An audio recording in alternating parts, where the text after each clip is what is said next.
Ce bâtiment accueille le journal historique de Lyon.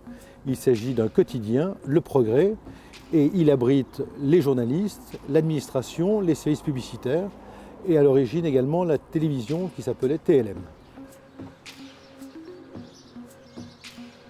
Nous avons été les premiers à nous implanter à la Confluence.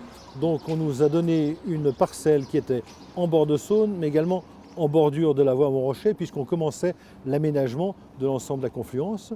Et il se compose de 3 volumes, un bâtiment épais pour des plateaux rédactionnels, un bâtiment plus étroit pour des bureaux classiques et un bâtiment ovoïde en bord de Saône, qui est un peu un bijou qui se reflète sur les autres bâtiments.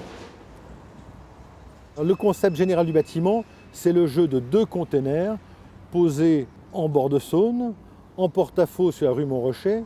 Ils sont revêtus sur les 4 faces d'aluminium et ils sont pourvus de volets au droit des ouvertures qui permettent de faire une façade totalement lisse lorsque les ouvertures sont fermées. Et ces volumes sont reliés par des passerelles, tantôt aériennes, tantôt intérieures, dans lesquelles sont placés les coins cafés, afin que ce soit des espaces de rencontre. C'est important au sein d'un journal. Et nous avons conçu les ouvertures pour répondre à la fonction container avec des volets qui se plient. Et donc on peut avoir un bâtiment totalement fermé puisque ces volets permettent de tamiser la lumière.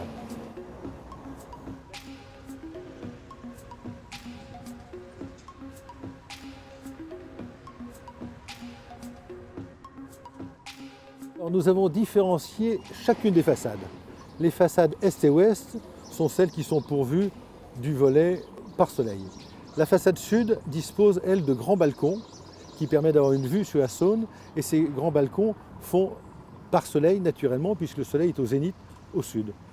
Quant au nord, le nord regarde la cité et nous avons fait 2 énormes fenêtres qui sont un peu le regard ou les oreilles de la presse quotidienne sur les bruits et sur l'activité de la ville. Alors, l'une des particularités sont ces volets store qui permettent d'avoir, lorsqu'ils sont ouverts, un volet brise-soleil et lorsqu'ils sont fermés, une lumière tamisée à l'intérieur des bureaux et qui permettent de participer à l'effet container. L'aspect innovant de ce bâtiment, c'est qu'il est à structure et à façade porteuse. Dans les immeubles tertiaires, c'est bien souvent des poteaux et des planchers.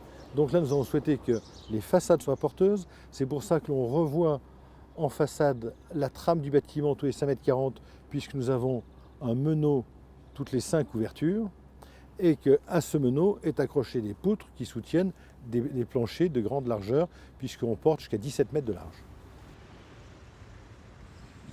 Ce bâtiment est le premier immeuble neuf tertiaire construit à la Confluence ayant une qualification BBC.